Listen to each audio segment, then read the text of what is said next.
being at home and possibly either working from home or not working while having to be at home, people have a ton of time on their hands. So it's a wonderful opportunity to engage in something and do something productive. There are famous examples of, William Shakespeare, who wrote, I believe, King Lear and Macbeth during a quarantine of the bubonic plague.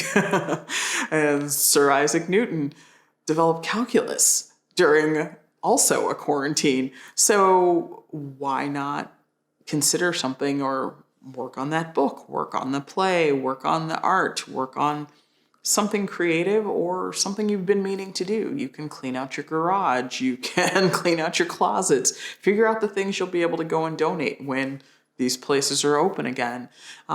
It's a wonderful opportunity to be able to focus on some you time.